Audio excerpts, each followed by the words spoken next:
it to her. Oh, I did that too, but she doesn't have it on her phone. So, Okay, ZBA, we are live and we are recording. okay. Somebody will have to mute their device because I can hear the echo. Probably you, Roy, Hold on. second device. Yeah. Nope, that was me. Yep. You. All right. Good evening, board members and public and council, LTV. We had a little hiccup this evening. Hope you work. We'll try to work through it, but it seems like the internet with the town is down, so we have all logged on so far, and we're going to move through it. So, Tyler, I don't have any files with me on the I'll read in the administrative applications, and perhaps. And Tyler can't show us You can walk anything. us through it. You can walk us through it. We'll try to get that. I believe the board was emailed all three of them this week, so you should have gotten copies. Yeah, but Tyler, our emails are down. We can't access the town email. But yeah, so you at least received them ahead of time and probably have a physical copy at some point. But yeah, we can just go over it. I can just describe what each application is. They're all very simple. All right, so administrative applications, we have Pamela Drucker at 836 Springs, Fireplace Road, LLC, Springs, Suffolk, tax map number 300-2962. Oh, pull it up. 062. Dash 2.4, and the description is to construct 160 square foot and 450 square foot decks, a new 205 square foot pergola, and to replace in kind a 919 square foot patio deck with 150 foot of wetlands. Go ahead, Tyler. Yes. So this property is located on Springs Fireplace Road, on the east side of Springs Fireplace Road, so it fronts Accabonac Harbor wetlands. They are proposing to replace in place a patio, which is on the water side of the house. And then on the back side of the house, which is within jurisdiction but outside of setbacks, construct a new deck and porch area. They want to convert the existing garage to living space. They're going to upgrade the sanitary system. And they also propose to do a revegetation, approximately 4,840 square feet of revegetation on the water side of the property to help mitigate runoff. It's fairly straightforward, some small things here and there within jurisdiction. So we were comfortable moving forward as an administrative application. And board members, just so you know, I was in our meeting this afternoon, and we did review this, and I was fine with it then, even though we can't see the survey. I just wanted to let you know I was fine with it. It's a little weird.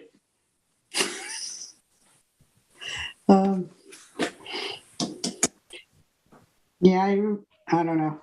Personally, I didn't have a chance to look at them. Actually, I looked at Sussman, I think it was a little bit today. I don't know. Can anyone hear me? Yes. Oh, is that Denise? Yes, Oh, hi.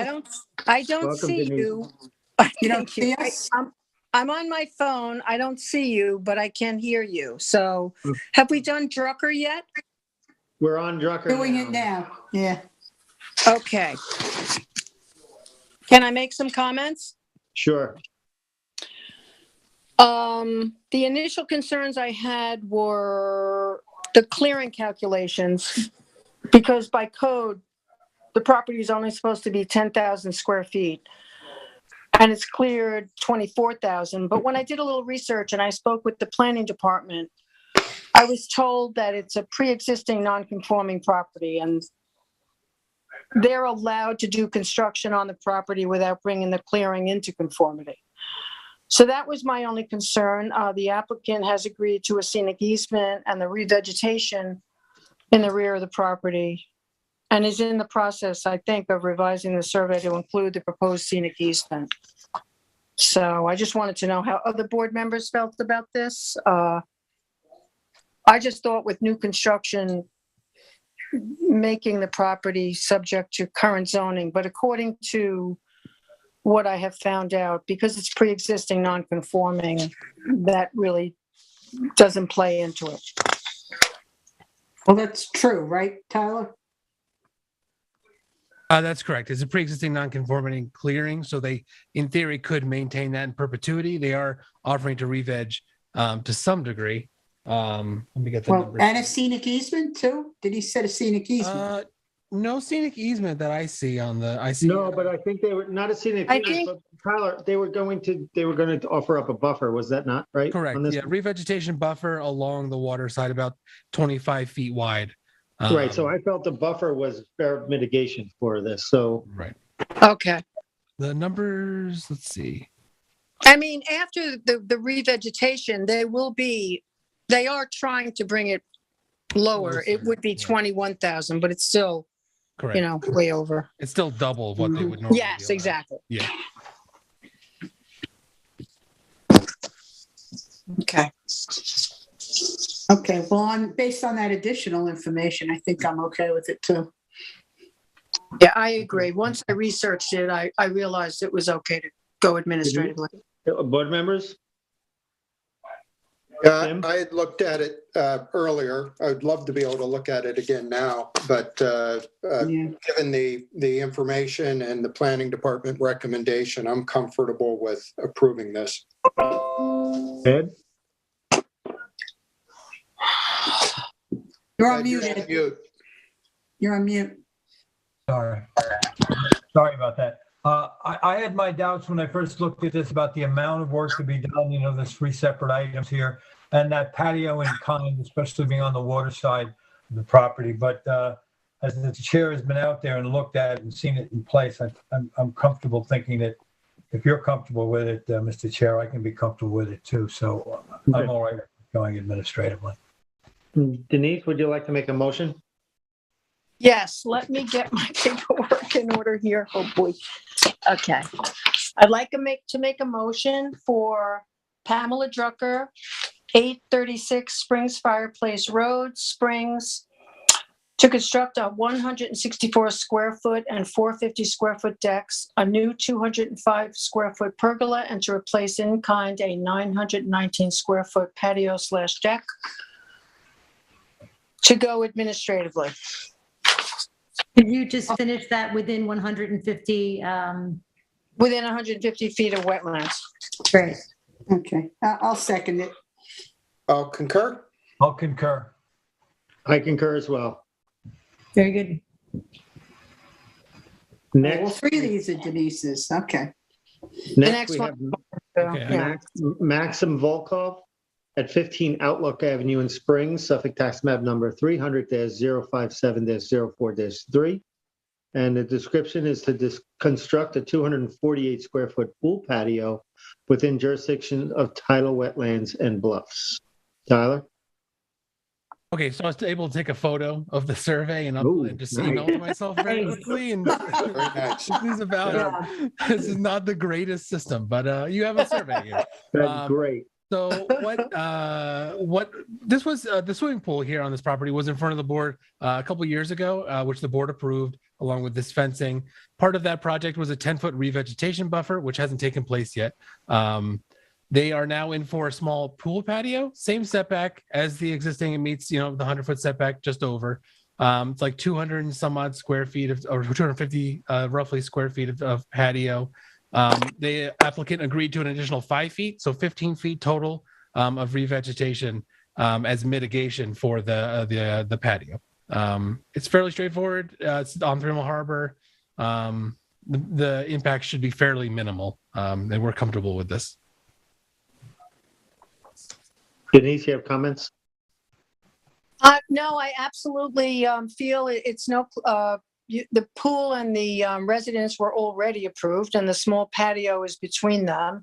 I agree. And it's no closer to the wetlands than was already approved, and we are getting an additional 5 feet of revegetation on top of the 10 feet. So for those reasons, I think it qualifies to go administratively. Hey, board members? Okay. Yeah. I would agree. I would agree. I think that the extra 5 feet certainly is a nice addition Yeah. to the offer. So thank you. All right, Denise, would you like to make a motion? In the matter of Maxim Volkov, 15 Outlook Avenue in Springs, I make a motion to approve the application going administratively to construct a 248 square foot pool patio within jurisdiction of tidal wetlands and bluffs. Okay, I'll second that too. Concur. I concur. I concur as well. Very good.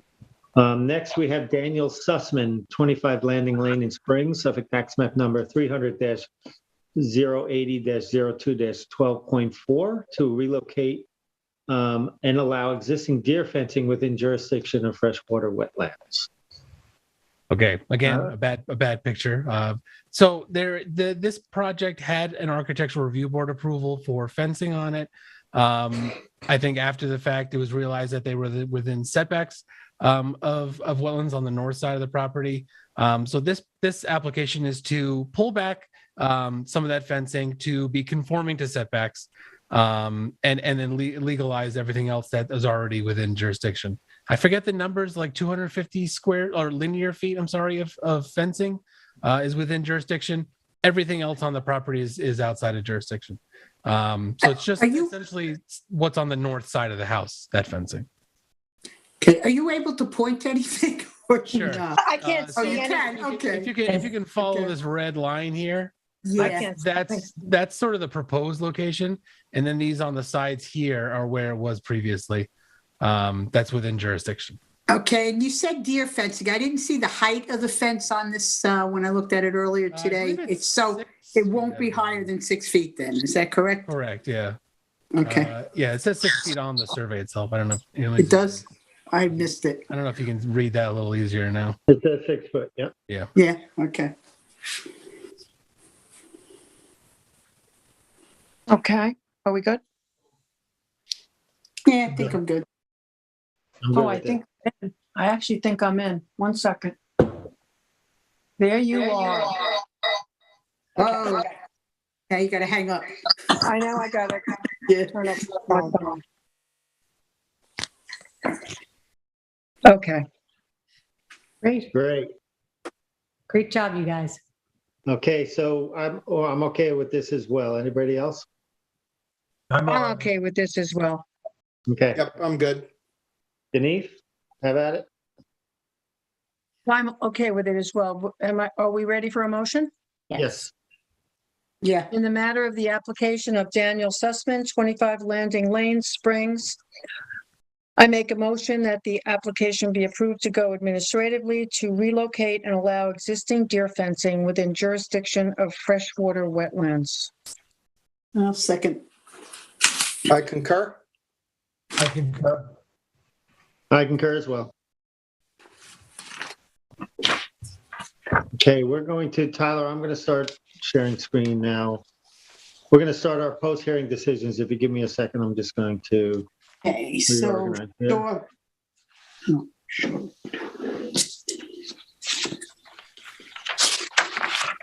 Oh, no. It looks like I'm connected to my computer at work, so I should be able to share screen if you'd prefer. All right, Tyler, you go for it. I just got to pull up the relevant photos.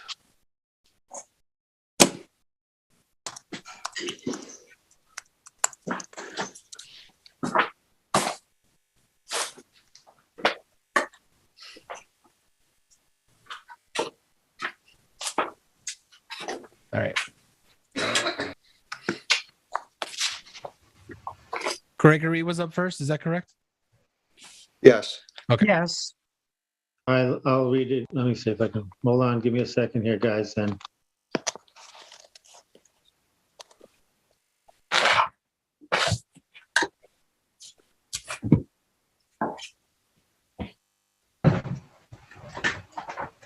Okay, I'll read it into the record.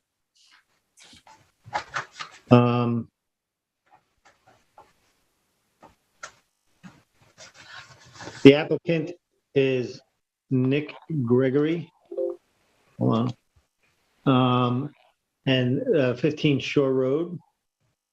The project description is to construct 730 square foot of first and second story additions a 390 square foot roof deck, an outdoor shower, upgraded sanitary system, replace the existing walkway, and clear vegetation on a parcel of land containing dune land and beach vegetation.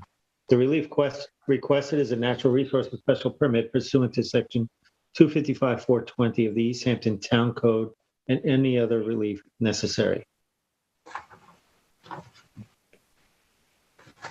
I think, Tim, you're gonna tee this one up? Yeah, I'll take the lead on this and ask my fellow board members to weigh in, obviously. So the board will recall this was a hearing that occurred on October 19th, 2021.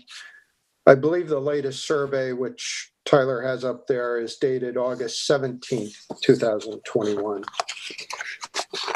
There it is, yep. Yeah. As noted, this is to construct a 730 square foot first and second floor additions, 390 square foot roof deck, an outdoor shower, an IA sanitary system, and to replace existing walkway. Also, to clear the vegetation on the property and to revegetate. This property is in the Montauk-on-the-Sea subdivision in Napeague. It's that subdivision is comprised of 115 parcels, very small parcels with dune land and beach vegetation. This lot in particular is 0.17 of an acre, and based on my drive around the neighborhood, appears to be fairly typical of the properties and homes in that development. The homes in the subdivision were at one time small beach cottages.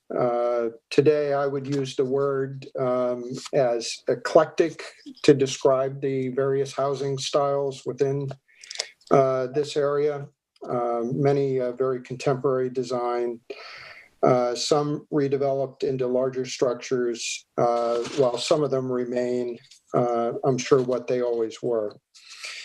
The best way to see the topography of this area is actually to not look within the subdivision. When I entered, I drove down Marlin, and looking back to the west, across the dune structure there, which is undeveloped, is where you can see what this property was at one point before all the development. And that is a very beautiful undeveloped dunescape. On October 19th, we had Eric Brown from Ackerman present and represent the client. We also had Scott Dobrinner from Inner Science, as well as Nick Gregory, who is the owner of the property. The agent pointed out that this is ultimately about adding additional residential space, that it conforms in all aspects, but it requires an NRSP as a result of the dune and the beach vegetation. This lot is small, and Eric described the lot as disturbed, and I think in this case he was describing the vegetation, which has a lot of non-native varieties throughout the property. The suggestion was that the site will be better environmentally after the project than it is today. The applicants offered up a number of mitigation measures, the first of which is not really mitigation because it's triggered by the level of improvement on the property, but the upgraded sanitary certainly does provide a better environmental situation. They are proposing to clear the entire property and to replace the non-native vegetation with all native species, primarily beach grass and woody vegetation, as prescribed by the planning department. They've also proposed a dunescape restoration in the southeastern end of the property, which would essentially be, as we're looking at it here, the front right of the property. And this would be a creation of a man-made dune feature that would roughly be 5 feet, 4 to 5 feet higher than what is currently there today. And then the final thing noted throughout the presentation is to the north west of this, so the back left of the property, there is drainage that is being installed for all the gutters and leaders so that there will be drainage on this property. The planning department pointed out that the home will be 1,490 square feet as proposed versus the 1,510 maximum allowable. And during the hearing, the applicant also agreed to revegetate a portion of the sand, which will sit under the second story addition, and also to covenant the level of development, which is to say that they're willing to covenant that they will not close in the undeveloped first floor area under the second floor development.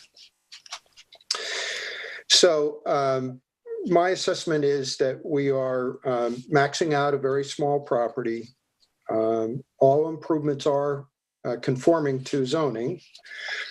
The Nrsp is due to dune land and the beach vegetation, and so that's the concern here. And currently the property is overrun with non-native vegetation. I also wanted to note that the property from a contour standpoint runs from back to front, so from north to south. The structure on this property is sitting on the highest point of this property. Essentially, I would say it's sitting on top of the dune is exactly where it is. So there's no question that some of the natural features that we are charged with protecting have been diminished on this property and in this area in general. The scale of development in this subdivision is significant. In order for any of the properties in this area to be altered, they will need to come before the ZBA. And my view is that what we can do is to try to require small, steady improvements with each application. I'm largely satisfied that this application does that. The home is on upland and cannot be reasonably moved. The improvements are not significant, but are not insignificant, but otherwise comply with zoning. The mitigation measures proposed, the total re-veg, the dunescape, the appropriate drainage, and the covenant related to future development, I think do improve this property. That's all before the IA system, which, as mentioned, was triggered as a result of the scale of the improvements.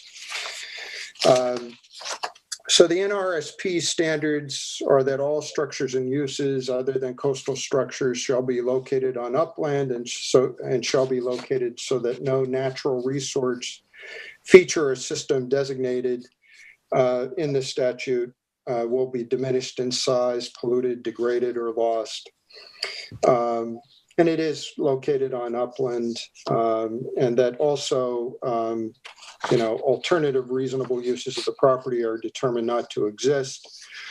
And then ultimately, there's a portion of the Nrsp that deals with alternative designs and smaller buildings. And I suppose we could argue that it could be a smaller structure, although the applicant did put forward a number of illustrations about the development that has been done in this subdivision. And I think I counted 32 different lots that have come before the town for some improvements since they were originally constructed. And certainly when you drive around this development, you see that. So as a result of this whole conversation, I find that this application meets the NRSP standards. I will say this. The one thing that gives me a little bit of pause, because I just don't know enough about it, is the whole idea of allowing a man-made dunescape. Where it is positioned is in the absolute lowest part of this property, which is right along the road, essentially, and when you first walk in. And so, I'm just not, I don't know that I feel as qualified as I would like on that particular point. I'd be very open to hear what other board members think about that portion of this. But as for the rest of it, I'm reasonably comfortable with approving the NRSP.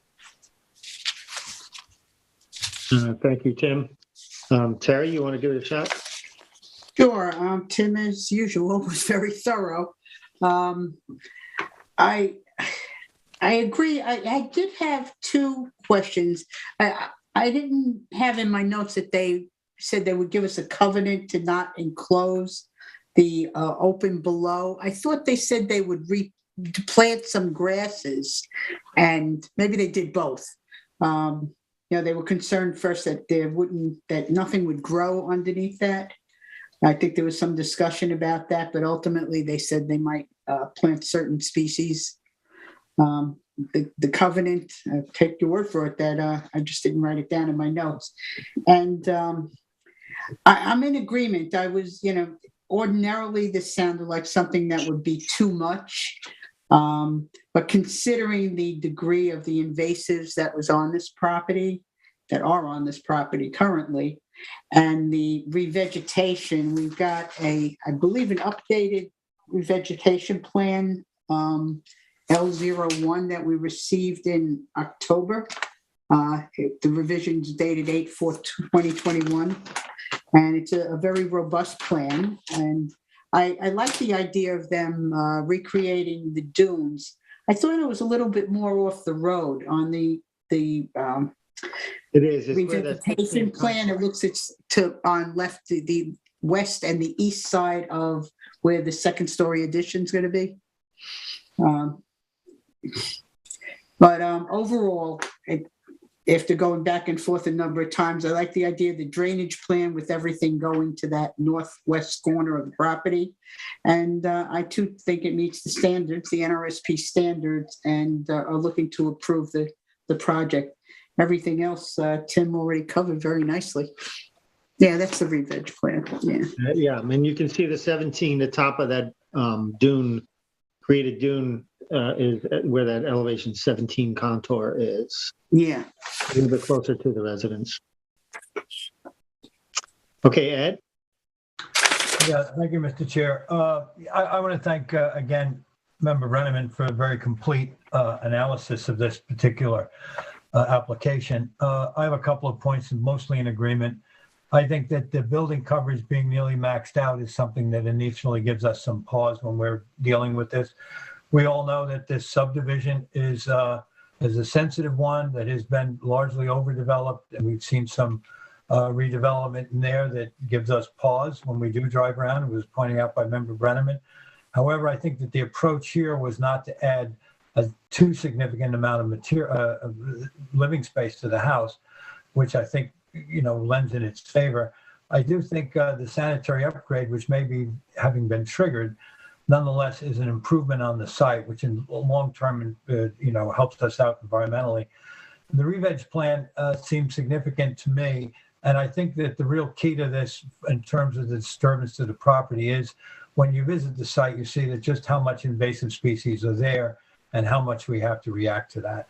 I think the site itself would have taken a lot of care if anyone were to go in and talk about what was needed to bring this back environmentally. You'd see a lot of work going on without construction just to take out invasive species. So I like the idea that we do have what looks like a well thought out and somewhat comprehensive re-veg plan. Of course, it'll have to be coordinated with our planning department in the long term here to make sure that after we approve it, that it's done correctly. But I do think that's a step in the right direction. I think that in relative to the character of the neighborhood and the impact on the neighborhood, I think that we see a lot of other constructions more significant than this. I'm not bothered architecturally about what's going to take place. And in the end, I think that if we go to the Nrsp standards 255, 551, I think that the usage of the property in the end is not seriously degraded naturally. And in fact, I think that it probably in the net improves the property. So in basically agreeing with the work that's been done by the two members before me, board member before me, I'm willing to approve this application moving forward. Thank you, Ed. And board member Savarese is not going to be able to opine on this. Is a way to she's new on the board and wasn't here during that hearing. Thank you. The very thorough thought process. I think this area requires a thorough process. You know my feeling about this. This is a pre-existing subdivision that is plotted in the middle of these wandering dunes that meander through these what I call beach cottages. Although over time they're getting changed from the beach cottage industry. And my concern is losing that dune feature over time. I agree with board members' assessment on this that we're actually gaining some dune structure, and over time I think it'll naturalize. So I'm in favor of approving this. In terms, I know that my concern here too is that they were originally proposing just beach grass. I think the TAM and my concern with this planting diagram that's submitted is that it conforms to the planning department's recommendation of what is more uniform and more present in this area naturally. In terms of Tim's concern about the dune, I do think it's set back, and honestly, I think it's going to probably give you a little bit of that feel of the undulating contours of the dunescape does have. So I would be in favor of that. I don't know, Tim, I don't know if you want to weigh in on where you are with that again, but I would be in favor of it. Yeah, no, I said initially that I was comfortable with it. It just had given me some pause, the man-made nature of it. But I'm in agreement with the other board members, and I will say that I went back and rewatched the hearing yesterday, and so I did. I did hear the applicant representative commit to a certain level of covenant to. As respects underneath that second story addition, because that was a concern that was raised, I think, by the chairman Whelan at the time, and so they did quickly agree that would be acceptable. So we're all in agreement that I think the condition that we want to make sure of is that the planting plan does conform to the planning department's recommendation and approval. Mhm. Absolutely. Right. Okay. Council, you good on that? Yes, and Tim, again, great presentation, hitting all the points. Yeah. Do we have a motion? No, you take it and now you have to draft up the resolution, and then we'll make the motion to approve that. Very good.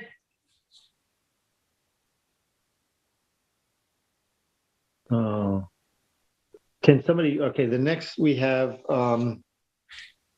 Michael Greenberg at 19 Green Hollow Road, East Hampton. Tim, do you have the description on that you can read into the record? This is one I'm missing.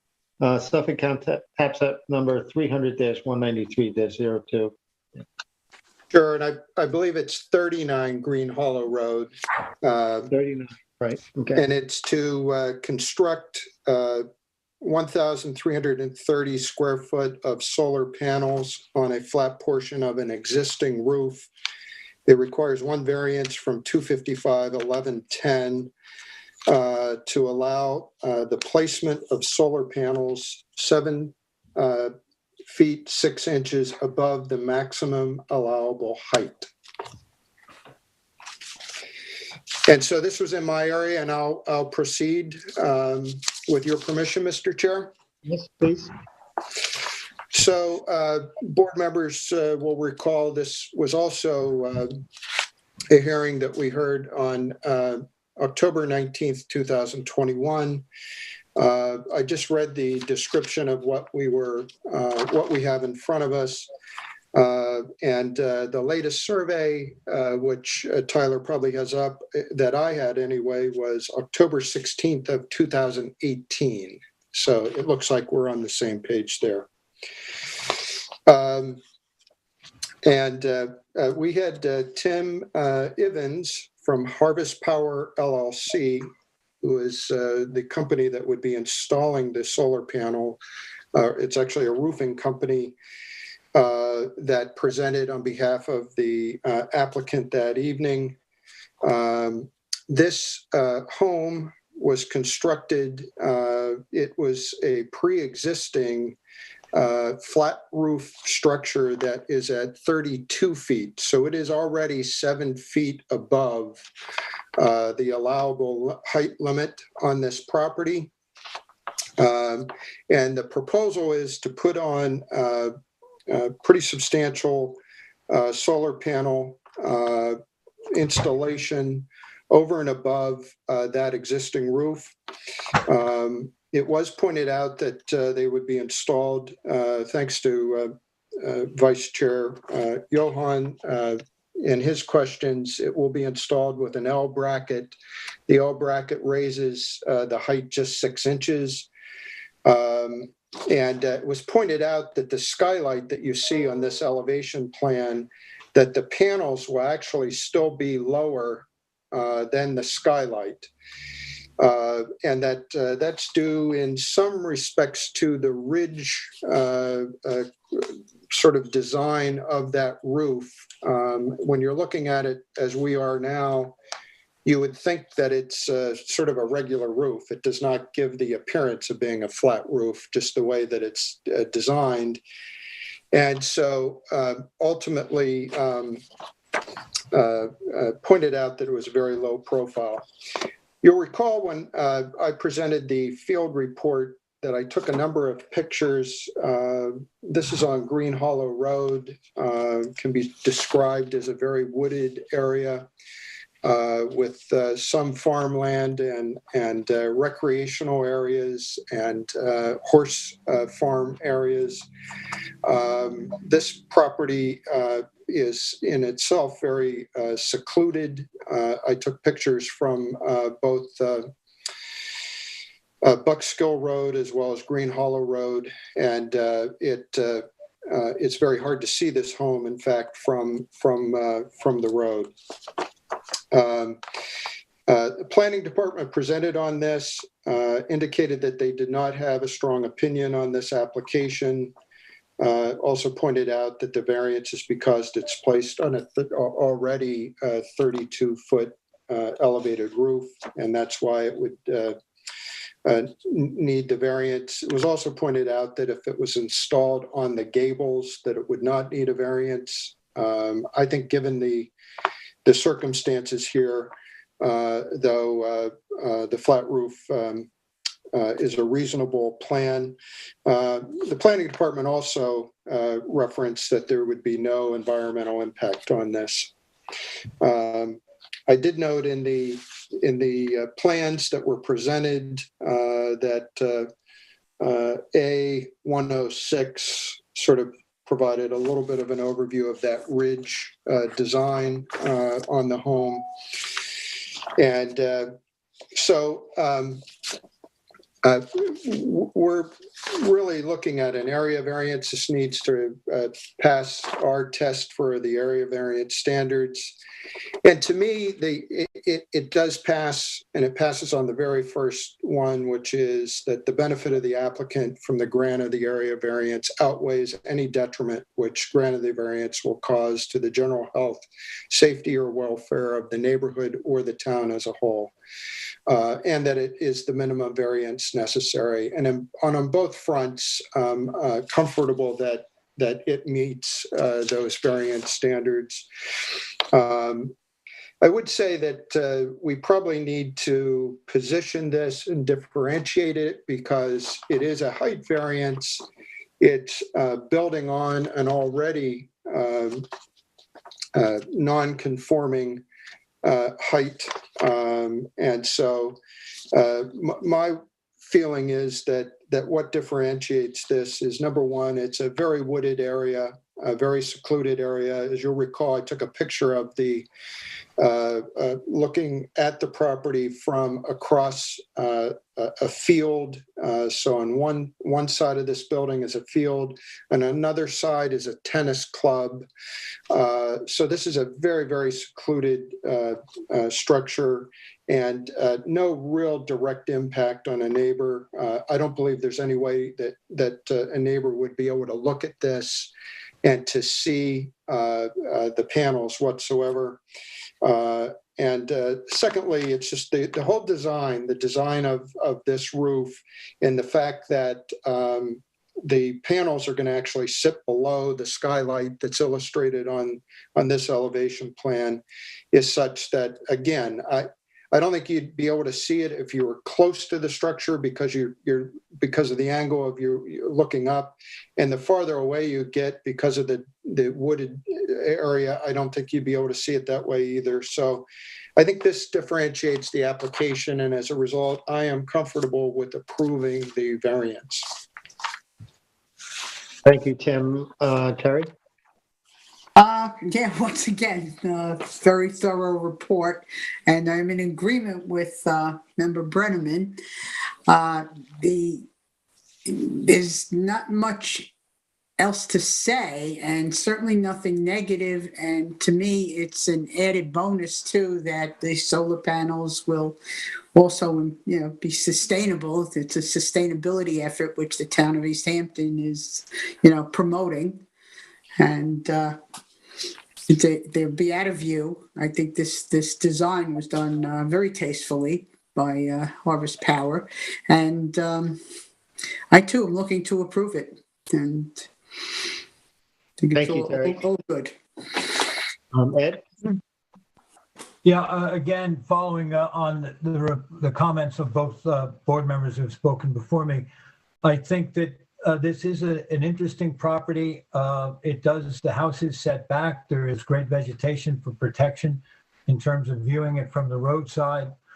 I think that I have my doubts that you'd be able to see these at all from almost any angle, just because, as was pointed out by Member Brenneman, looking up sharply, you would not see them. They certainly don't project in any way that create a new line that would be offensive to a neighbor, I don't believe. But either way, following the fact that we have to allow for this variance approval, I think in this particular circumstance, we're looking at something that's doing very little negative effect on the neighborhood. I think the positive, as was pointed out by Member Berger, in that we are encouraging people to find alternate sources of power, long-term sustainability.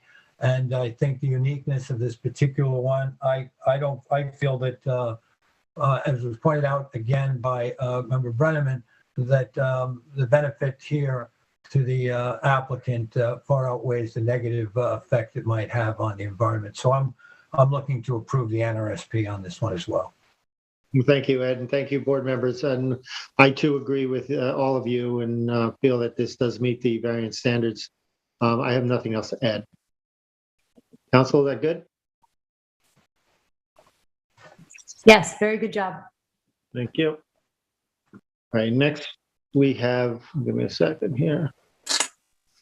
The next we have, the applicant is Harvey Elgert at 64 South Elroy Drive, Suffolk Tax Map number 300-048-02-11. The description is to repair 20 linear feet of foundation of the residence, construct 93.5 square foot of deck, and to allow 55 square foot of deck and outdoor shower to remain on a property with within 100 foot of freshwater wetland. The relief sought is a natural resources special permit pursuant to 255-420, and 4 variances are required. 2 variances from 255-430, wetland setbacks of 69 feet for decking and an outdoor shower located at its closest 31 foot from the wetlands where 100 foot is required. 2 variances from 255-1110, dimensional setbacks of 10 feet are required to allow an existing deck and outdoor shower to remain 0 foot from the property line where 10 foot is required, and any other relief necessary from East Hampton Town Code. Whose application, who's, This was mine. okay, great, Terry, thank you. Okay, and this is the latest survey, Tyler. I believe received March 16, 2021. Is that correct?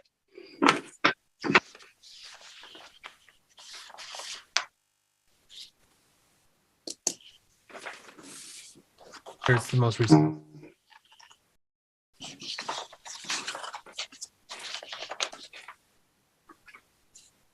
Yeah, it looks like it. Okay, this is a property that, okay, it's pre-existing non-conforming, and one of the requests, the proposals is to repair the foundation of the one-story frame cottage that you see in kind of the center of this. This project was noticed. The applicant owns both the property where most of the cottage exists and the portion of the cottage that actually needs the foundation repair overlaps onto the applicant's other lot. You have, it's all pre-existing non-conforming, you have the one-story dwelling and 2 additional cottages and a garage. And this property was in existence for a long time, but the only C of O that was ever issued on the property was back in 2019, I believe it was. And so everything on the property is listed on the C of O except for the shower, which is right on the property line at the southeast corner of the property, where you can see where it says wood deck and outdoor shower. So that is what the applicant was requesting, a 10-foot variance from the side yard setback. It's right on the property line. There's a frame shed immediately behind that. However, the frame shed is out of scope on this because it did get included in the C of O. The shower and the deck did not. Additionally, the applicant is proposing and requesting a wood deck on the east side of this one-story frame cottage. Can you point to that, Tyler? It's where it shows on the survey as being proposed right there. You're talking about the deck on the... Yeah, the deck is shed? attached to the one-story. No, the deck is... There are 2 decks. this There's a deck. You're proposed talking about deck. this deck over Yeah, here. proposed Yes. deck Gotcha. there. Now, the setback on that from the... Bear with me a moment. Is, I believe, 57 feet from the wetlands. There's a wetland variance being requested. The wetland in this case is Fort Pond. There is no bluff designation on Fort Pond. And the shower and the deck are the 69-foot variances requested from the wetlands. So on this, we had Joel Halsey was the agent for the applicant, and we did have one caller from the public call, Evan Levine. Well, we have a letter, and then there was also a phone call from the Levines. They are the homeowner of the property to the south of where the shower and the deck are today, and they were against the project, against that being approved. The shed, you can take the shed out, Tyler, because the shed did get a C of O. So that's really out of scope for this. The other thing that happened when we went to do the field report, right kind of where it says 65 feet to the cottage on there, pointing about a little bit to the left, to the north side of the frame shed and to the east of where the proposed deck is. There was a bluestone patio that was in existence that was added on after the date of this survey. So all in all, I feel and there is an NRSP required on this also due to the proximity to the wetlands. So all in all, this is a pre-existing non-conforming. I am looking to deny this application in its entirety.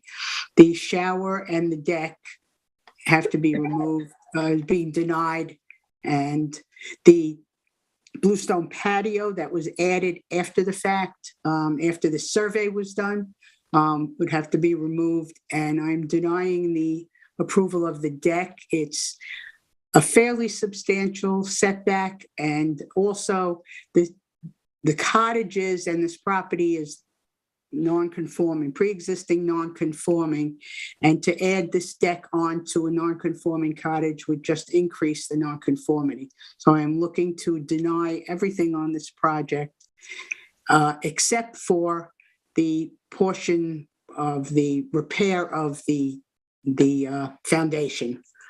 And that's, if you come down a little bit from where that proposed deck is, it's that corner that overlaps onto the applicant's other lot in that area. So I will approve the variance on that. I believe it's 15 feet. 15 feet to have that repaired. Other than that, I'm denying everything else on the application.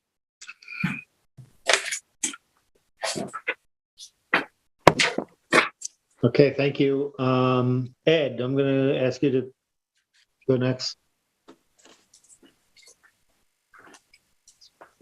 Think you're muted? Sorry.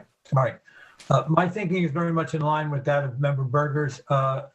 When you visit this site, you see that this is a very developed small site. It's very sensitive. It sits on Lake Montauk. Everything that's here is really looks to have the feel of being maxed out. We can tell by the standards that are being invoked here in terms of setbacks, in terms of the NRSP, that there's a sensitivity here, and that we're being asked to provide or allow for certain things to happen here. The shower sits so close to the edge of the pond and was not included in the I think it was a 2018 C of O. And therefore, this is something that also there's a situation there where water as it exists now is running off. This is not something that I in any way feel is something we want to think about approving in that location. I think adding the decks and increasing a non-conformity, I think that was phrased correctly by Member Berger. I don't think we want to encourage increasing a non-conformity. I do think that the corner of the foundation should be approved because I think that's a necessary repair. I think that can be done correctly under strict protocols. And then I thought also here that it was important to note that that the property has a number of other structures on it, and that it was noted in the TAM that there's apparently one cesspool servicing everything on this property. Already, this is a sensitive area. I think there's some problems with it. I'm not in any way in favor of increasing the nonconformities on this property or approving the shower. So I will agree precisely with Member Berger that I'm looking to deny the improvements that are asked for, the approval of allowing the shower to stay, but I'm willing to in favor of approving the repair on the foundation. If I may interrupt, Ed, the cesspool what was replaced on the property card. It did come up during the hearing that there was a septic system put in, and I can get you the date. It's on the property card. Let me see.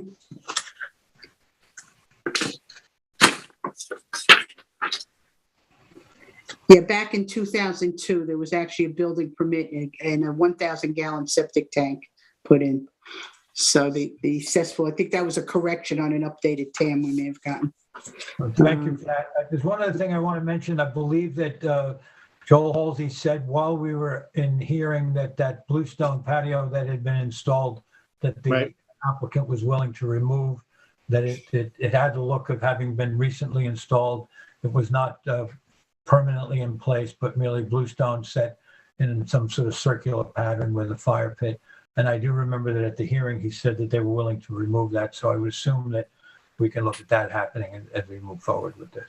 And I just want to sum it up. You again are recommending denial of the 2 decks and shower? Yeah. Yes. Okay, just along with Member Berger. Okay, thank you. Tim? Yeah, so I think I'm largely in agreement with my fellow members. This was a little bit of a choppy hearing, I would say. And the one note that I would make that the caller, I believe, was Ariel Levine, Right. Ariel, who owns the neighboring property and was very against the shower variance. And in fact, based on my recollection and notes, the agent's applicant basically agreed to remove that from a request, that it would not be something that would be approved. And so just as an aside, my understanding also in rewatching the hearing was that there is a requirement for the NRSP as respects to the foundation work that would be necessary. And so one of the requests was to be able to replace and shore up the foundation of that 1-story frame cottage in the middle of the property. And so I think I heard the vice chair indicate a willingness to approve that for the NRSP, and I'm in agreement with that part of this.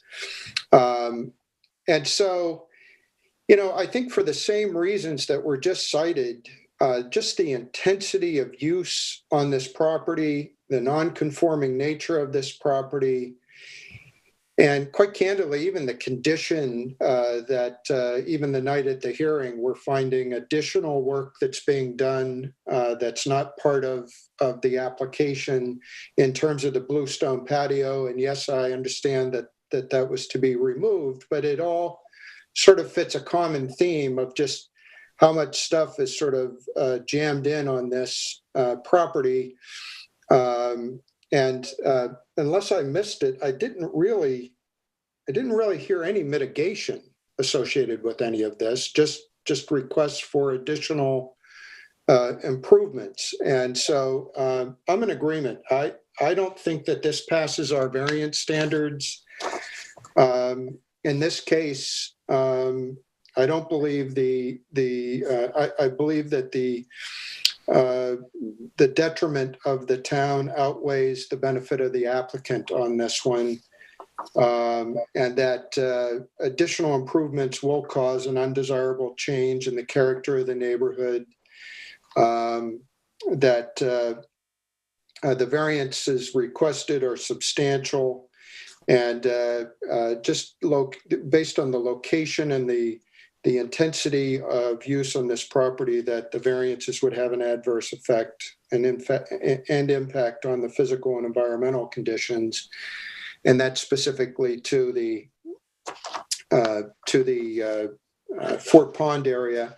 And same thing for the NRSP. The NRSP standards speak to granting alternate designs, smaller building structures, reduced setbacks, and so forth. And so I don't think that this rises to an NRSP approval either. So on both fronts, I think this is a denial. Thank you, Tim, and thank you, board members. Once again, very thorough. I'm in agreement with you. I think the intensity of this is a unique piece of property that is quite developed before the zoning standards have been developed and pre-existing non-conforming. And I think to increase the non-conformity here by granting large variances would not be desirable. and does not outweigh the benefit to the community. So I would agree without adding anything further. Okay, now if I may, regarding the repair of the foundation, we're looking to approve that. I'll ask those in the construction industry, should we require that there's some kind of construction fencing to protect the rest of the property from that corner where they're going to be doing the repairs? Yes, I think that would be a function that the planning department requires prior to a building permit. And that's a good note, Terry. I think Okay. sometimes we assume it's going to be done, but from an NRSP, I think I would too assume it. But yeah, that's a very good valid point. Okay, and there was another condition. I'm also recommending that we condition the permit on that repair on the the bluestone patio being removed and that shower and the decking that we're denying, and the other deck is not there yet. So that those be removed prior to the permit for the foundation repair. Fair enough. Yes, everyone agree? Yep. Okay, council, you were good? Yes, we are. Thank you.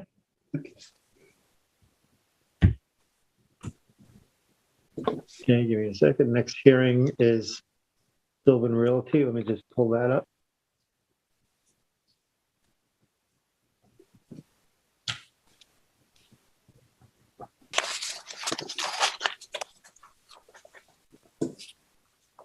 All right, we now have Sylvan Realty LLC, located at 44 3 Mile Harbor Road in East Hampton. The project description is this TABSAT number is 300-161-4-9. The project description is to allow 11 parking space variance and to allow construction within the minimum rear yard setbacks. The relief requested is a variance from 255-1145 schedule of off-street parking requirements of 11 parking spaces for a total of 48 spaces, where 59 spaces are required, and a variance from 255-1110 table 4 of the town code is required. A 26.3 variance is required to allow the second floor apartments to be located 23.7 feet from the eastern lot line, where 50 feet is required. A 42.2 foot variance is required to allow the second floor roof decking to be located 7.8 feet from the eastern lot line, where 50 foot is required. And I think, Tim, you're going to pick this one up, right? You handle this? I am. Yes. Thank you, Mr. Chairman. Busy guy today, Tim. Busy guy. The board will recall that this was also a hearing that was in front of us on October 19th, 2021. And I believe the latest survey that we had was a Wallbridge survey dated June 22nd, 2021. So I'll be making my comments off of that. I want to say up front that there's a lot of moving parts on this application. A number of things where our board really doesn't have jurisdiction relative to some of the things that are moving, and so just want to reiterate: there's really, in the end, this is an area variance, and we have three different things that we have to consider. One is the number of parking spaces, where 48 are being proposed and 59 are being required, and I'll go through the detail on that. And then two variances associated with the rear lot line, which would be the easternmost portion of this property, and on what's in front of us, it would be on in the back of it.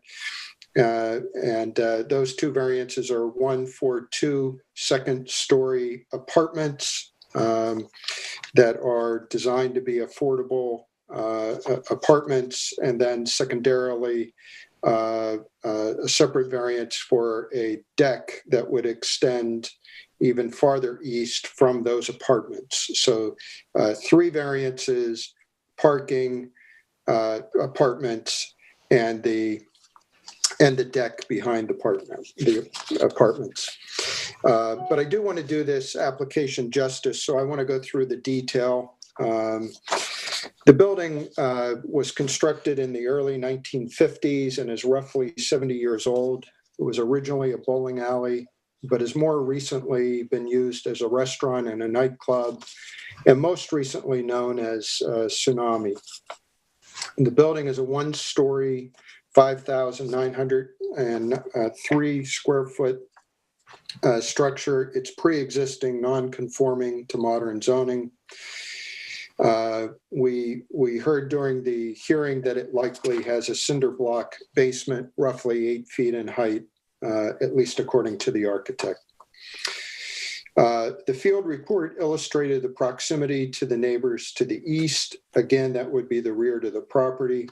There are a total of 3 that are located to the east, with one most impacted by the requested variance to the lot line, while the other 2 are farther south and would border the existing parking lot as they do today.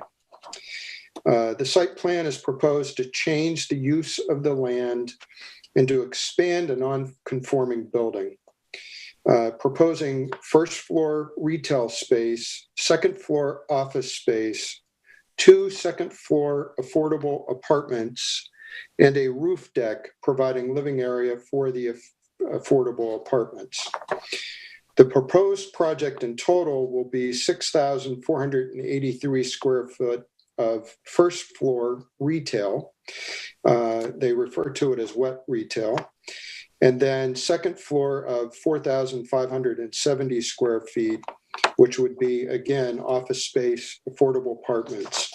The affordable apartments, by the way, total 1,396, presumably 698 square feet each.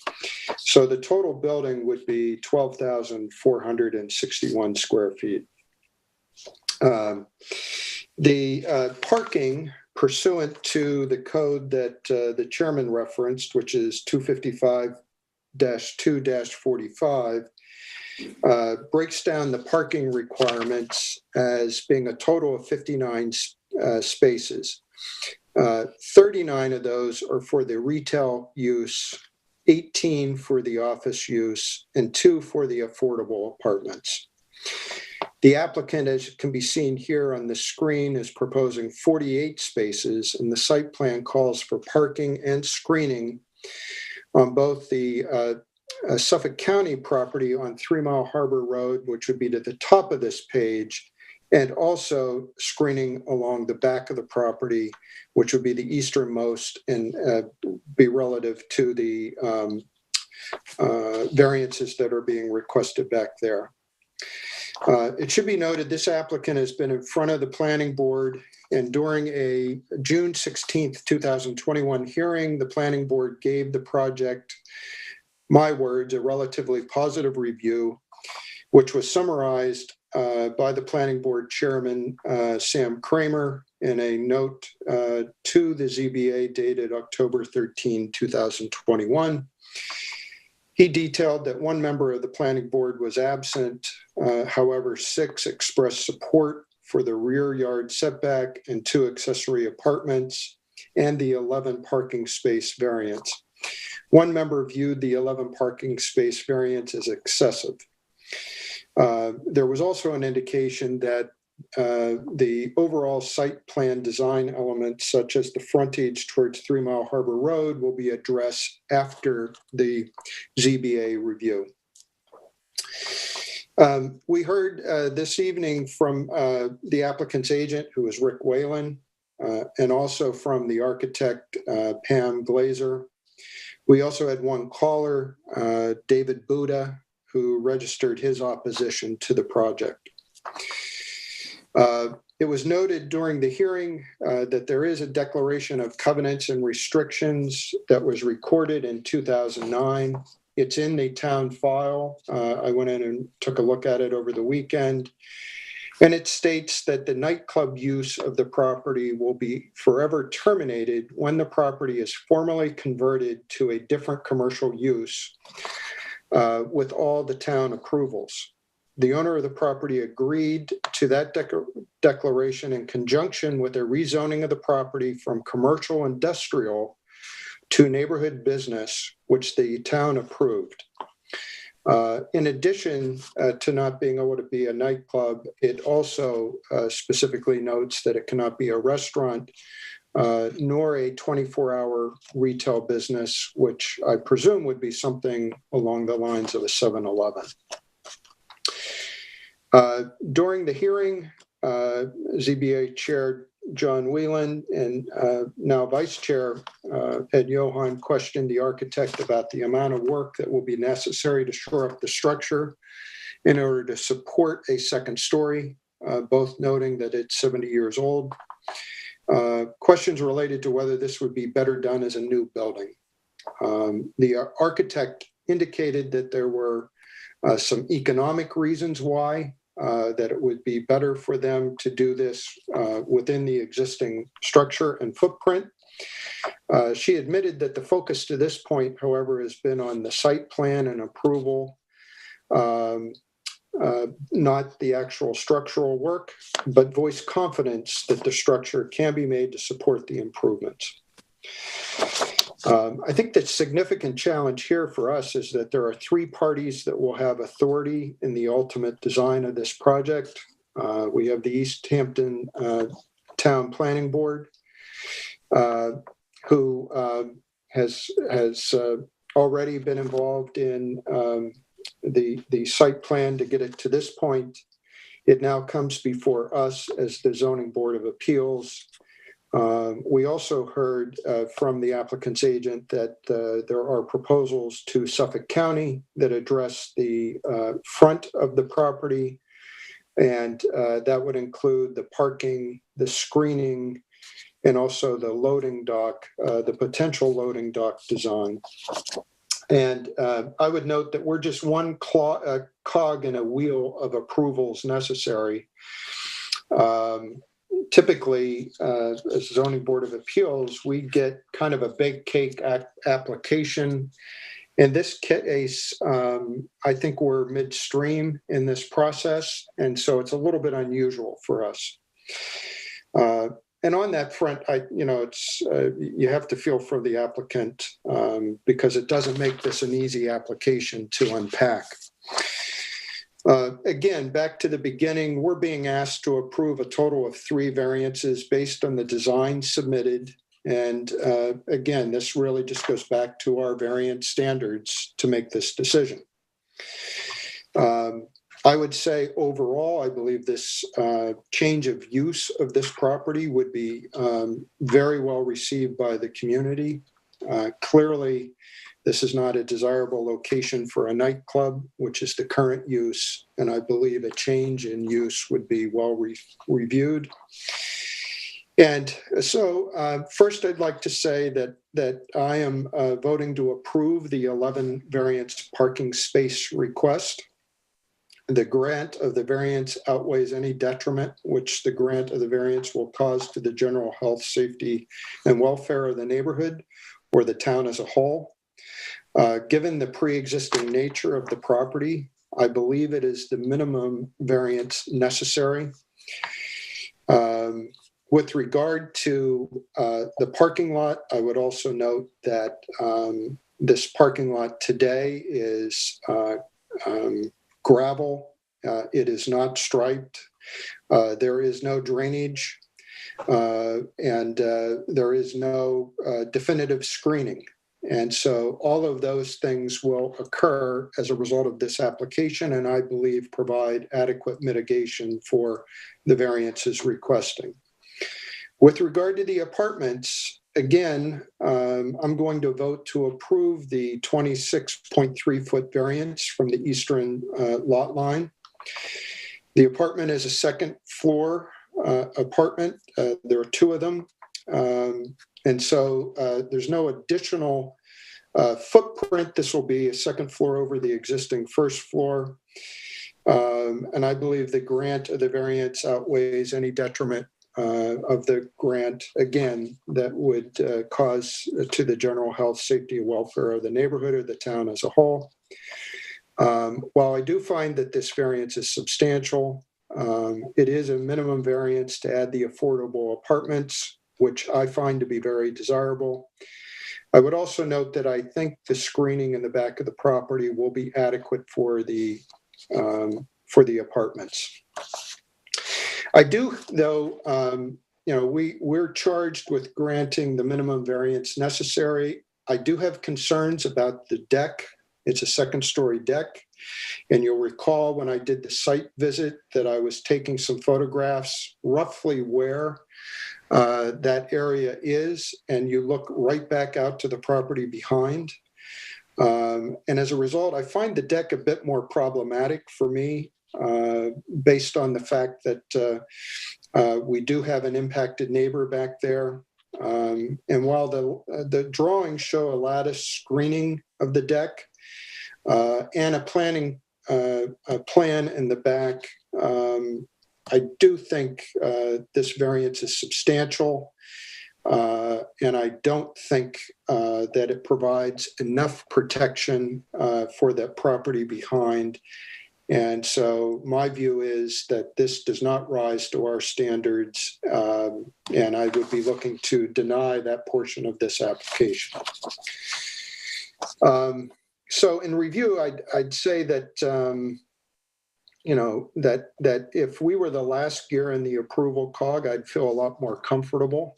However, I do feel the planning board and the Suffolk County will both perform their roles and essentially pick up where we leave off. This is very much an application that will require one hand to know what the other is doing.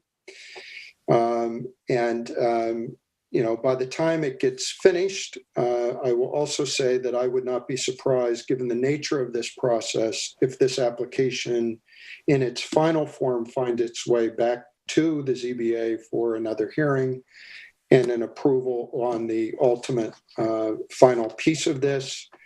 But given the process that we're involved in, where we are in the process, I'm comfortable with approving the first two variance requests and denying the third for the reasons indicated.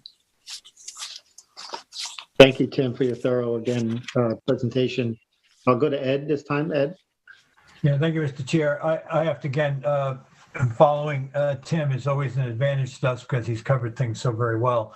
I won't repeat much of what he had already said because I think he was very accurate in the way he approached this and assessed it. I will say that looking to approve the parking variance, I think those of us who know the property and know the condition of the lot that exists now, it was pointed out by member Brenneman that, we didn't have screening, we don't have drainage, it's not lined, it's a rough spot that parking takes place in. This is a great improvement on it. However, the recommendation is, for 11 more spots than they can provide.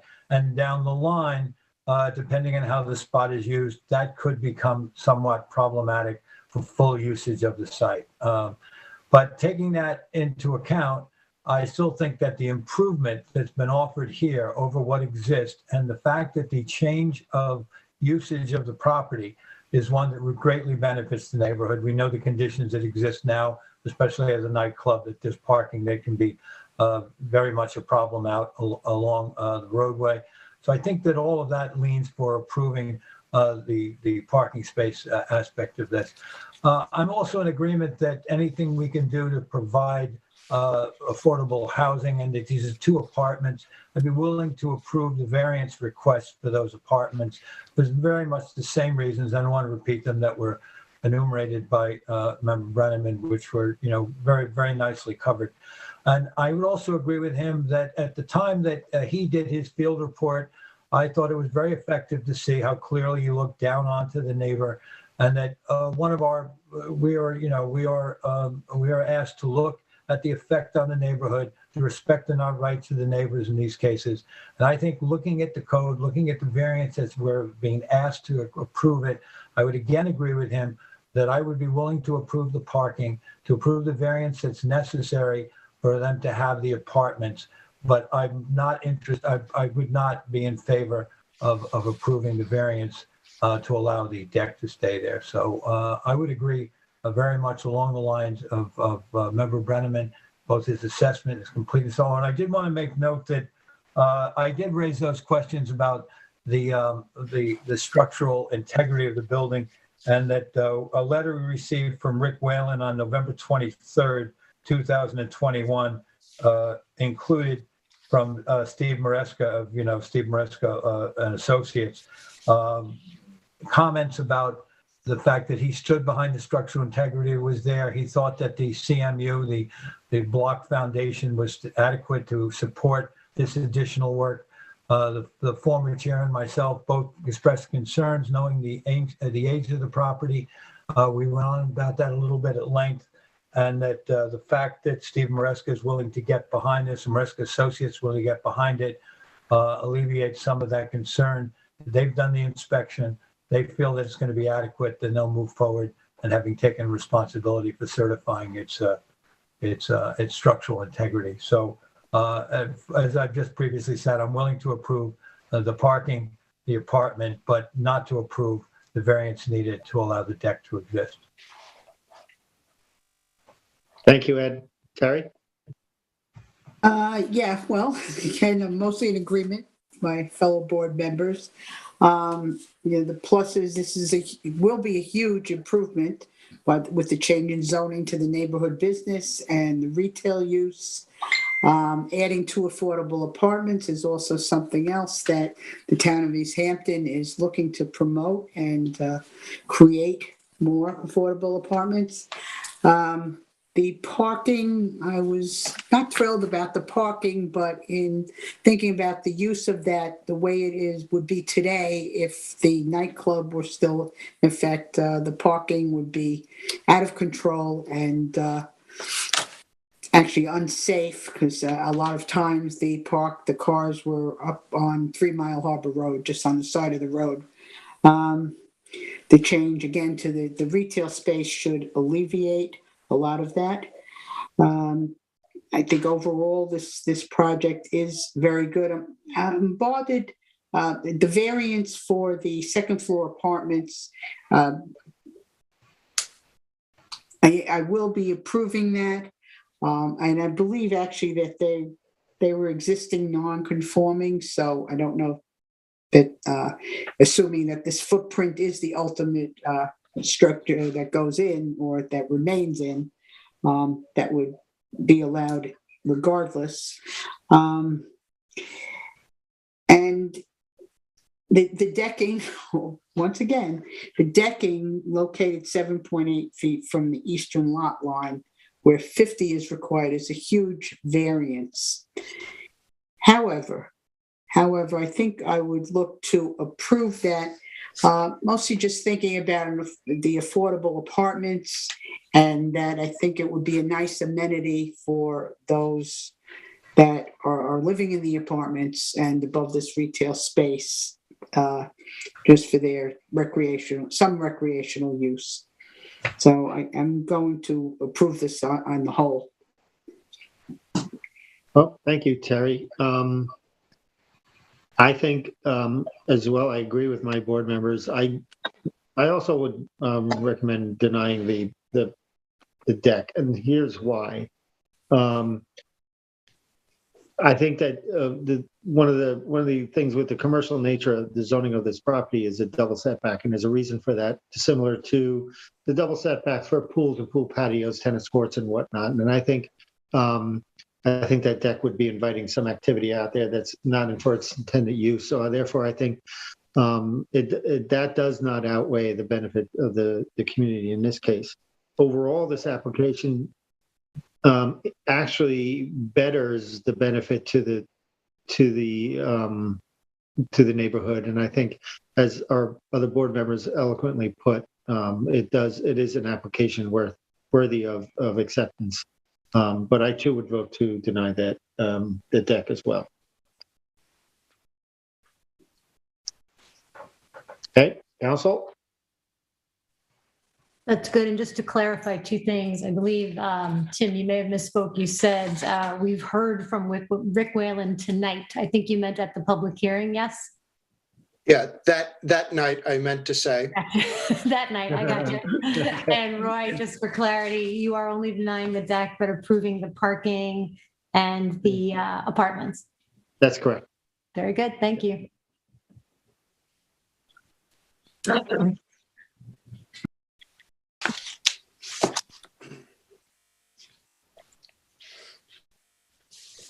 Okay, moving on, we have some rehearings, decisions to make. Number one is 39 Hoppin LLC, 39 Hoppin Avenue, Montauk, Suffolk, tax map number 300-031-02-02. And I'm going to ask, I think, Terry, this is yours. Right. Yeah, board members, you recall that this, was a property developed originally. I think the approval was back in 2019. When they made an application for a C of O, there was one change before that, where the Suffolk County Health Department recommended a change in the septic system installation on the property. And we approved a project. And then when that was done, it was a little bit different. And ultimately, with the change in the grade for the septic system, a problem exacerbated a problem that existed to some degree, whereby the property to the east of this property got more flooding. There's a chronic problem of flooding. This is Ditch Plains, Hoppin Avenue, Otis Road, that area of Ditch Plains in particular. And so there was a modification requested for the septic based on the Suffolk County request. We granted that, and the result was that it exacerbated this flooding problem. Now they came to us for the modification, and it turns out that we had some concerns about it because of the degree of the flooding, and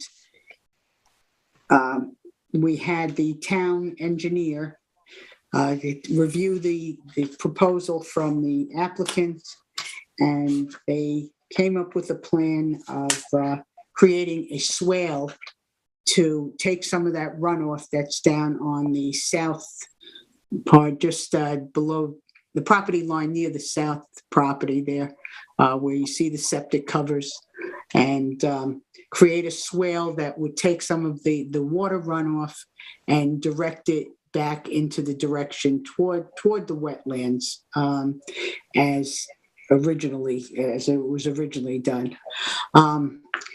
So that was the modification, and the development of the site. We got the Reno report group from Vincent Gordiello, dated June 17, 2021, and that the change in grade was necessary, and that they will create this swale. And he was in agreement with the applicant's engineer that this swale would be, adequate to help alleviate the problem.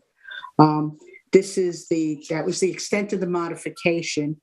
I'm looking to approve that modification. And if you see on the survey here, there were other things that they had done that did not comply with the original approval that we gave. And based on this survey, you can see where they had the parking had been grossly way too much parking to be done. So they will be removing that part of the parking and bringing the fence line that was put closer to the wetlands than was approved, and part of the deck that was also made larger and closer to the wetlands are approved. They're going to revert that back to the approved levels in the original determination. I'm looking to approve this project for the swale to be created. Thank you, Terry. Ed? Thank you, Mr. Chair. I think that it was adequately covered here by Member Berger. We did have our concerns, those of us who visited in the field, the work that was done and this finishing the septic system created a real problem. And we questioned it, I think, fairly thoroughly. And the fact that we have 2 engineers' reports that have come in who are recommending that they think that the work that they are now suggesting will help to solve this problem. I think we have, at least I have no choice but to agree that we have to give that a shot. I mean, I think that we have 2 professionals advising us that it's a very problematic condition can be solved, and solved effectively. And I also think that Member Berger touched on the fact that these other violations have to be, cleared up and repaired, put back in order. And I think the fact that that's been agreed upon and that they're working now with the planner on seeing that gets done tells me that I'm willing to approve this application at this time. Thank you, Ed. Tim? Yeah, I'm in agreement with my fellow board members for the same reason. I think this is a case where we knew this property was a challenging property. I can remember when we approved it initially, and then it came back to us, and I think it was our recommendation that this go out to engineers for a thorough review so that we could be informed about the best way to alleviate this situation, because it was not intended. And so we're specifically acting on recommendations from engineering firms that the town has hired. And I've got the letter from Vinnie Gaudiello, who's at the Rayner Group, which is dated June 17th, 2021. And he went through a very thorough analysis with recommendations. And I think that's ultimately what was acted on here. So I'm comfortable with the modification, and I'm hopeful that this will have its intended consequence. So. Thank you. I agree as well, and I will add that during the hearing, Joel Halsey, the agent to the applicant, was quite specific and adamant that at the end of the day, this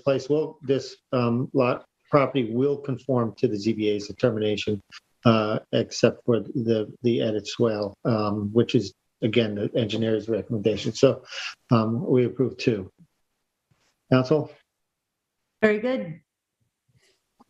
Next is Jerry Tepedino at 117 Central Avenue, Amagansett, Suffolk Tax Map number 300-176-02-01.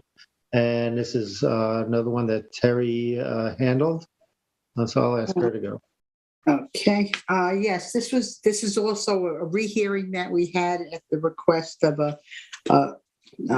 for a modification on this application. The original permit on this was not noticed for the pedestrian gates or fence, and the building department referred this to the ARB for approval.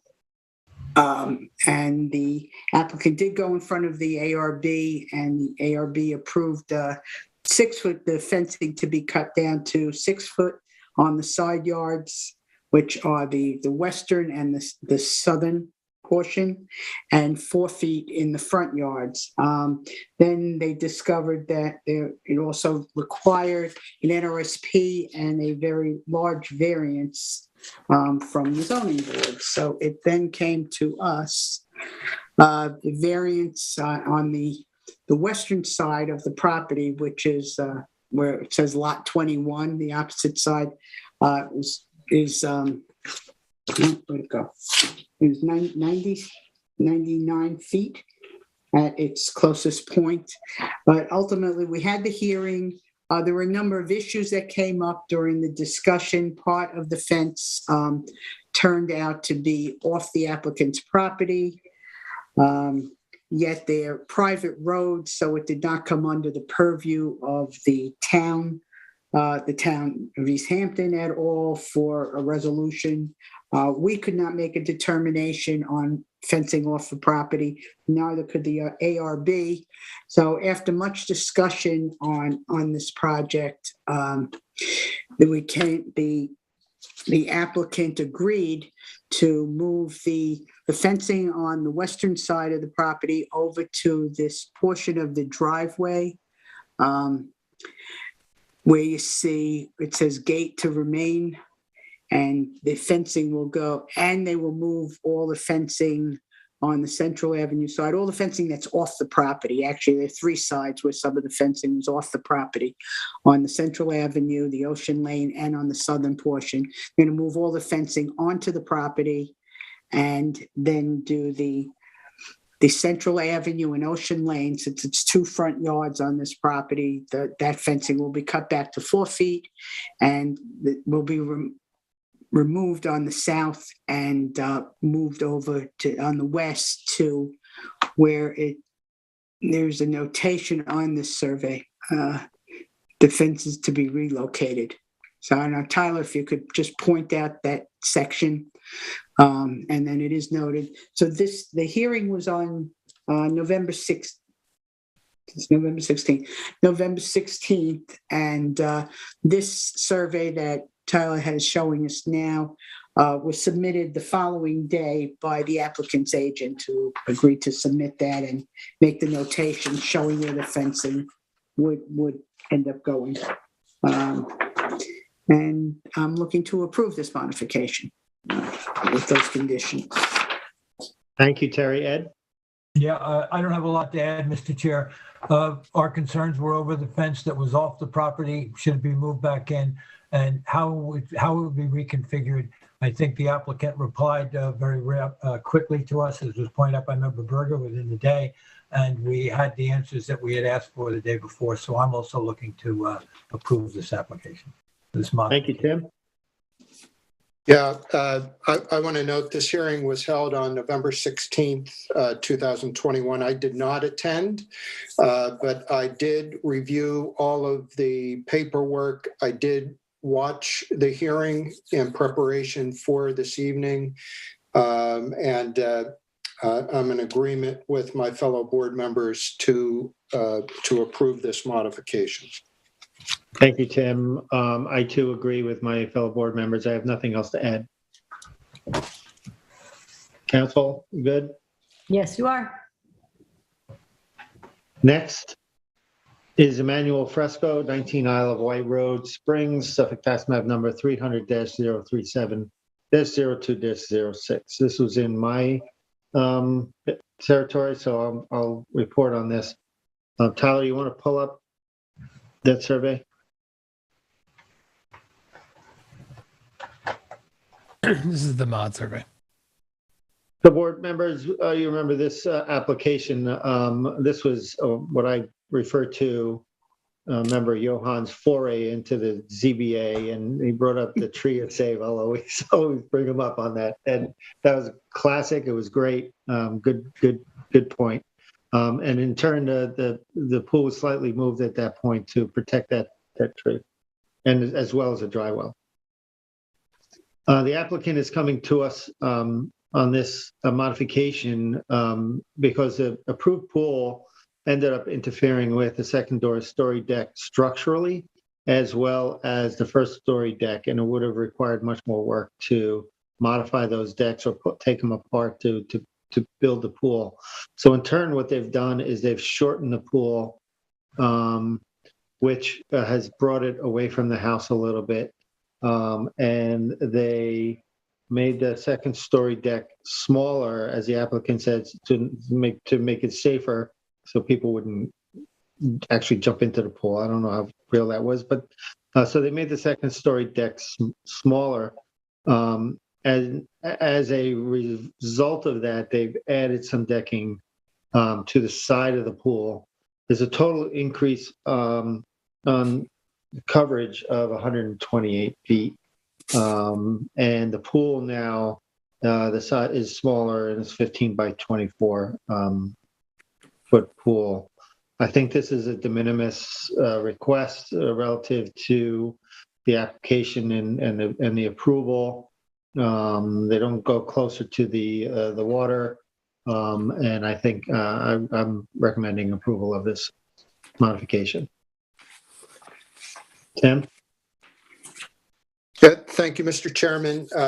And again, this was a hearing held on November 16th. And once again, I was not at that hearing, but I did review all of the paperwork and watch the proceeding just yesterday in detail.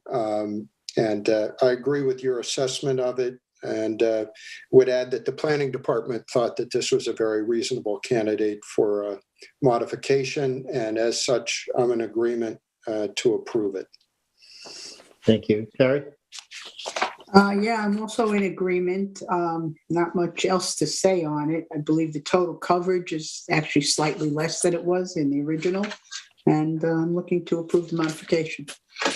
Thank you. Ed? Yeah, I'm in agreement. I don't have very much to add. I'm just happy that this modification didn't involve moving the pool any closer to the water, and by keeping it where it is, I think it's an easy one for me to agree with my fellow board members and approve this modification. Thank you. Okay, Counselor, you Mr. good with that? Go ahead, Yeah. Terry. Now, Mr. Chair, I'd like to go back to Tepidino for one thing, when we're ready. Go ahead. Tyler, one thing that I wanted to confirm with Tepidino is that the variance is now, I believe it's 28 feet from the wetland as opposed to 1. Or we can But measure it up real if you could point that out for us, I would really like to see that. Because I believe it's also where it says the gate to remain. That's the point where it's the 28 feet.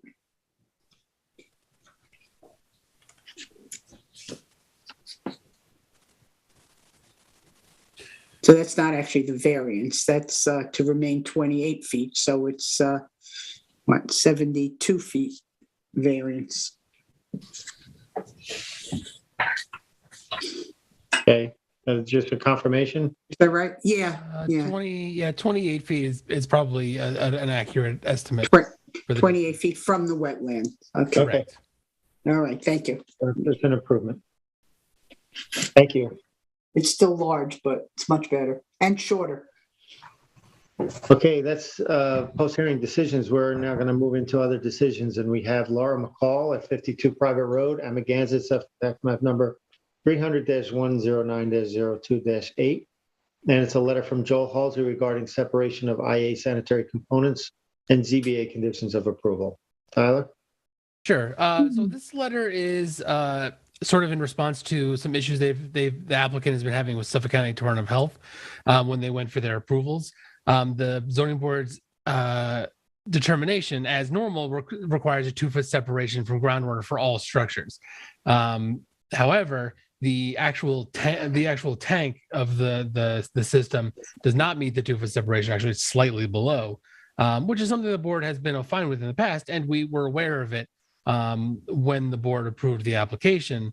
It just wasn't sort of exempt from that condition. So the Suffolk County is sort of waiting on something from the Zoning Board of Appeals, and the applicant has requested if the board could simply issue a memo or letter signing off that they're aware and that is acceptable. The leaching structures itself meets separation of groundwater.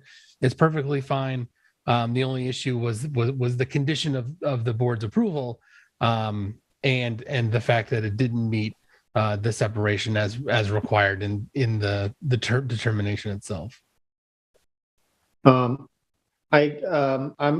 agree with this. We're going to see this more and more, board members, and being that the septic tank is a closed tank, I think we're going to have to allow that, especially when the town is looking to more and more get these installed.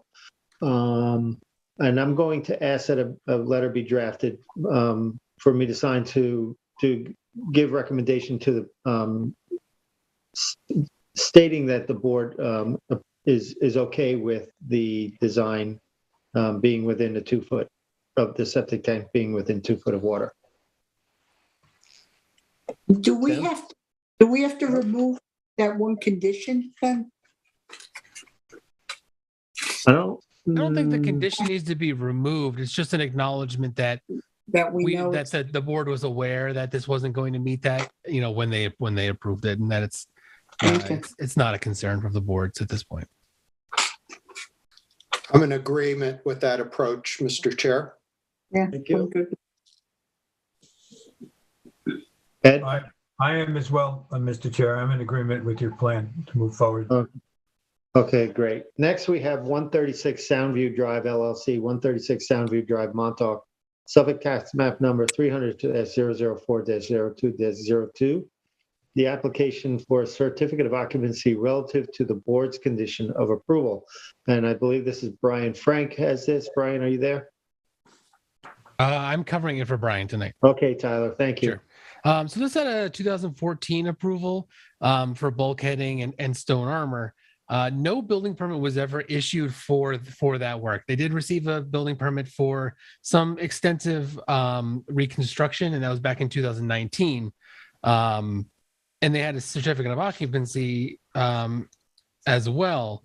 The issue is that the bulkheading work was done without a building permit, first of all. Second of all, the height was greater than what was approved. The bulkhead is at an elevation of 14.5 feet, where 12 feet was what was approved. There's also a staircase to the beach, which was never approved. And there's also a stone patio and outdoor shower, which were constructed since the last CO was issued, that needs to be addressed. So this is in front of the board, or was sent in as a certificate of occupancy request. Obviously, there's some issues here, so we're bringing it to the board. It's sort of our opinion that it either needs a modification of the original approval or a new application entirely in order to address some of these issues. Either way, it needs to be in front of the board for a public hearing, we feel. Board members, I think, we were discussing this earlier in our meeting, and it appears that there's a number of issues going on here, and I would, as my recommendation, that we ask the applicant to make an application for approval. Not constructing a bulkhead structure without the benefit of a permit, especially, is bothersome. They deviated from the design. And I think it needs to go the path of a new application. What's your thought? And I'm going to also maybe reach out to council to see what her recommendation would be too. Council, maybe you can weigh in on this. Sure, I'll weigh in first. I concur with what you said. I think it should be a new application, given the comments Tyler just said. I think that would make the most pragmatic sense. Otherwise, you're going to be running all over the place on a rehearing. Thank you. I agree. I agree. I mean, the return also, I believe, was not done per the approval back in 2014. There's a lot going on here, and I don't think it warrants just a modification. Okay, Ed? Yeah, I would agree completely. There's much too much going on here to make this modification. This really warrants a rehearing. I'm not a rehearing, I mean a new application. Okay, thank you. I agree too that I believe I can vote on this, can I? Yeah, well, yes, thank you. Thank you, Denise. Sorry, Denise, yes, I can. I know you forgot. I guess you forgot I was here. I agree that we make an application for this situation. Right, A new thank you. application be submitted. You're welcome. Very good. Next, we have Ingrao at 4020 Old Montauk Highway, Montauk, Suffolk tax map number 300-022-0-01-5. And this is an extension of time. Tyler, you want to walk us through this? Sure. And 1 second. board members, if you remember, is one of the recent meetings we had a discussion about this, and we wanted to, I believe, to add the contractor and the owner to recognize some of the conditions that are on this, being it's a sensitive site. So Tyler, I'll let you take off Sure. I'm from here. pulling up an email that Brian had received, and I believe he forwarded to everybody, just so you are able to see what was stated, which I guess answers some of the board's questions regarding a timeline.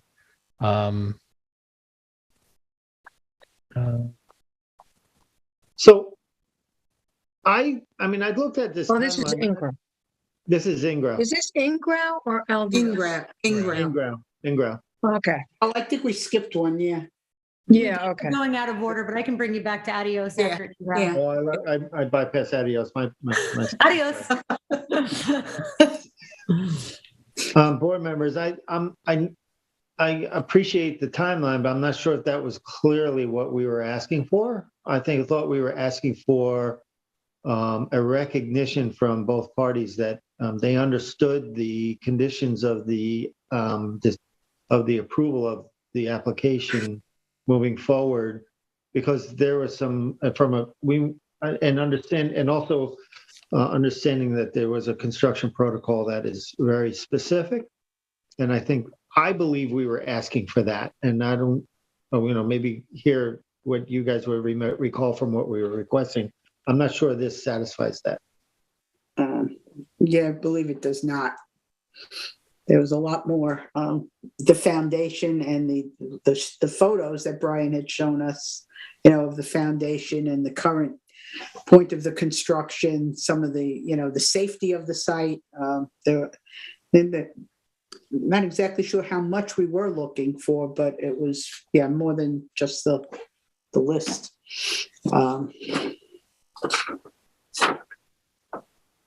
So this is Ingrao we're talking about, right? Ingrao, yeah. All right, so I do have a question. This was originally approved in 2005, and it's Right. 17 years ago. Mm-hmm. So bluffcrafts are involved, wetlands, which can change over a long period of time. So if this is approved, I would like to No, but- think that we Well, could have some kind of the original timeline was- for completion. The original was approved in 2005, but it was a few years ago where they came to us for a modification In a mod? because Okay, if you remember, the access road was supposed to go on another property. They weren't supposed to use a bridge, and we went through this whole thing. So we have approved that. And now Okay. some time has gone by. They're asking for, and because of the sensitivity, I think this board is concerned that the parties moving forward are aware of the stringent requirements required to construct this project. And I don't think a timeline satisfies that. So, okay. Tim, do you recall what? I mean, I remember it, Roy, but not in the detail that you do. But I agree, this doesn't feel like it measures up to what we were looking for because of the environmental concerns. Yeah, I'd like to comment, Mr. Chair. I did re-listen to this portion of the hearing just a couple of hours before we came on. And unfortunately, I don't think we pressed quite adamantly enough how much we wanted a better assurance. It was talked about, it certainly was discussed that our environmental concerns were great. And I think that the protocols that were agreed upon with the board's initial approval are not fully in place at this point. Fences are down, silt fences down. There's the concern about that temporary bridge that's been there a long time. We definitely wanted them to answer all of that.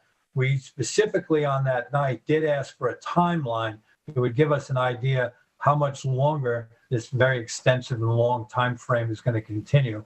We got this timeline just on Friday, I guess. It came to Brian. But we definitely had concerns about the condition of the property, the very sensitive nature of where it's located, and the condition of the site. Member Berger mentioned that there's a safety issue there. Anyone, including humans and animals, could tumble into this construction site quite easily. So people hike in the area. There's all of that to be concerned about. It does not look like a well-maintained construction site at this point, nor does it appear that construction protocols that would be required are in place or adequately in place. Right, I agree, and I think that this attachment, this timeline, came as it is. It doesn't have a letterhead or it doesn't have an identification on it. So what I would like to see, maybe recommend, is that a cover letter be associated with this timeline, and that cover letter just simply says we have reviewed and we have reviewed the requirements of the ZBA's final determination and the protocols and are aware, and they can submit that with the timeline. But I don't, this is all that was submitted, so I would like to see a cover letter with that saying that they are aware and have of the requirements for the construction. Anybody agree or disagree? Yeah, I guess, is there other, as far as construction protocol, I mean, we had all of this. Is there All that's anything? settled. All that's settled. What? All that's settled. This construction protocol and Yeah. all that is settled. We're not asking for a construction protocol. We're just asking for a verification that they have read it and are aware of the protocol.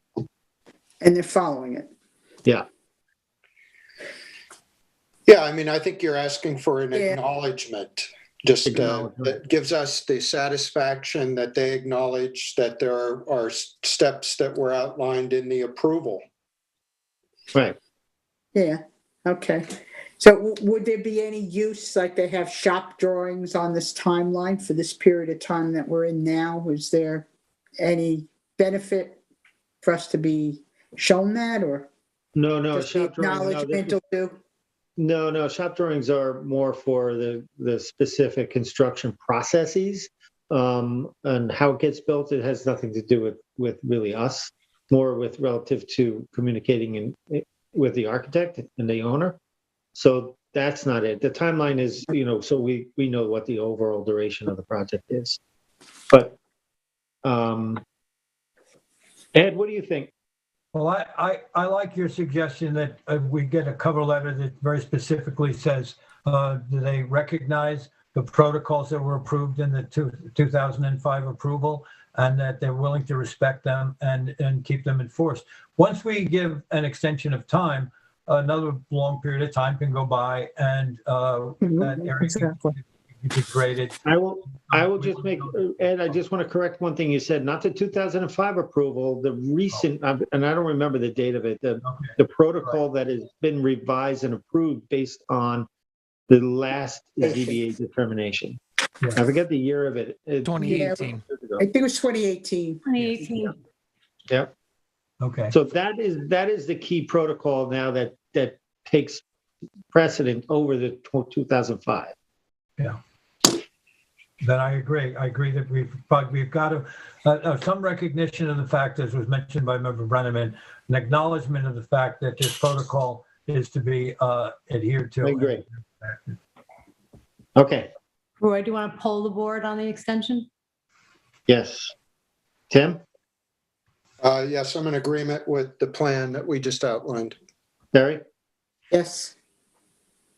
Ed? Well, that's the plan for it, but we won't do the extension of time until we get that acknowledgement, That's right. We're correct? going to table this until we get that. Right, okay. I'm in agreement with that, Mr. Chair. I'm in Okay. agreement. And Denise? I'm in agreement. Thank you. All right, next we have the minutes, approved minutes. Can I have a motion? You want to go back to adios? Oh, we You have need to do adios. adios. I don't know, must have an version to that. This is a pretty straightforward extension of time. Tyler, let me just read it in quickly. Sure. Oh, sure. So Sorry. Adios Holdings LLC, 89 Bayview Avenue at Amagansett, Suffolk, tax map number 300-106-01-5.4. Extension of time. Yeah, so this is a fairly straightforward extension of time. The only issue that was noted was that the silt fencing needs a little bit of repair, but other than that, it seems good to go. That they there's no concerns with any aspect other than that. Okay, I'm in favor of that. Board members? Tim? I am as well. Terry?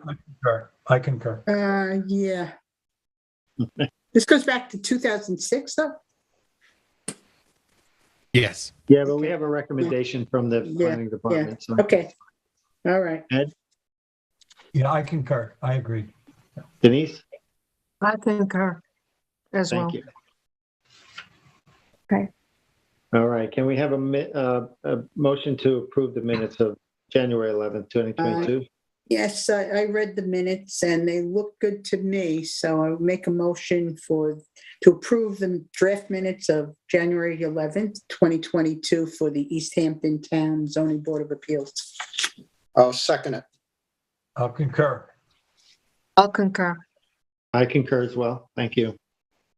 We have two resolutions tonight, Council. We have George Palasa and Cove Marina LLC. Palasa, I believe that's you, Tim. Is that you? It is. No, I know that it is. I just have to get to it here. Sure, I can give you a little hint. Colossa was the one with the pool equipment. It was a variance without a hearing, which is very rare, subject to section 255-8-82, which allows you to review or approve the application under certain circumstances, which are present here. Then they were looking for a variance to allow an accessory building structure and uses of 3.5 to allow existing pool equipment to remain located 16.5 from the side yard property line where 20 is required. This was at the end of Springs Fireplace Road. Yes, and the board approved this, all concurred, and it was Chairperson Daleen, Vice Chair Johan, Member Berger, and Brenneman all concurred, and Member Savarese is abstaining because she was not here during that time. So I'll go ahead and make a motion. Excuse me, zoning board. I just have to interrupt for a second. I'm experiencing technical difficulties on my end.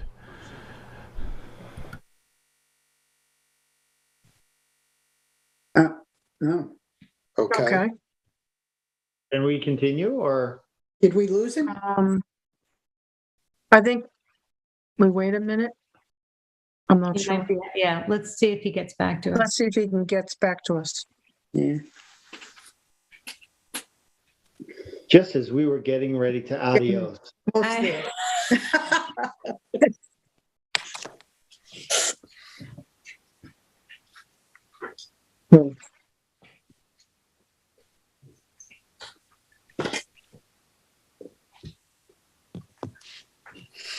All right. Well, I just got a text from someone saying YouTube is still working.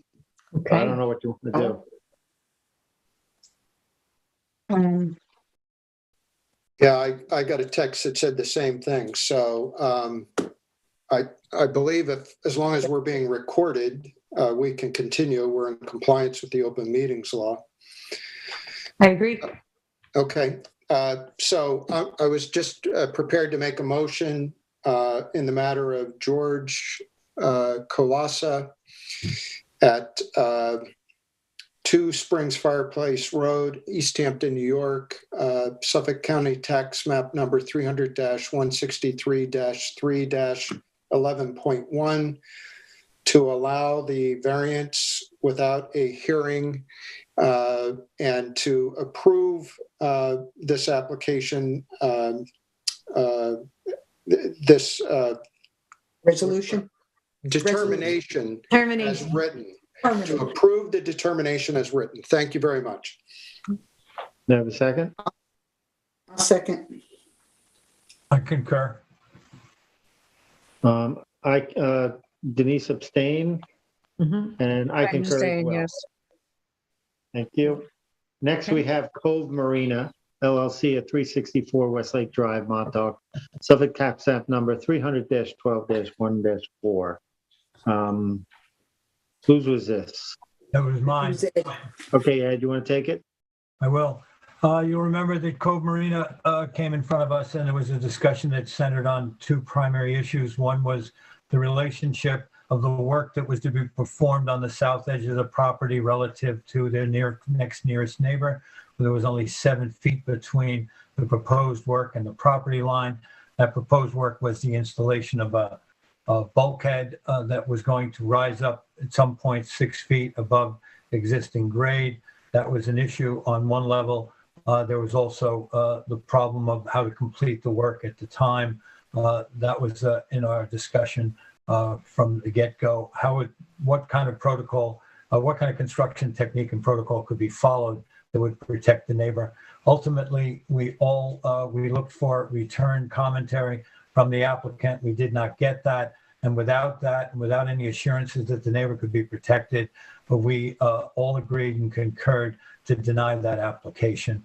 At that time, it was members Brenneman and Berger, Chair Deline, and myself all voted to deny that application. So in the matter of Cove Marina LLC, 364 Westlake Drive, Montauk, Suffolk County Tax Map 300-12-1-4, I want to make a motion to accept the determination as written. I'll second. I concur. I concur as well. Thank you. We had a request from council to go into an executive session to discuss pending litigations. Council, are we still going to do that, or do you want to table that due to the technical difficulties we're having? I think we should table that due to the technical difficulties, especially now that LTV is having That's issues. I want to make sure we have a secure Zoom link, and I want to make sure you have documents in front of you that allow you to make an informed decision. Okay, thank you. Thanks. So then with that, Vice Chair, would you like to make a motion to? I'd like to make a motion to close East Hampton Town ZBA work session of January 18th, 2022 at 8:36 p.m. I'll second. I'll concur. Denise? I concur. Okay, I concur as well. Thank you. We trudged through that. It was a challenge, but we got through it. You did really well. Adios, exciting. everybody. Well done. All right. Good night. Good night, everybody. Good night. Good night, everyone.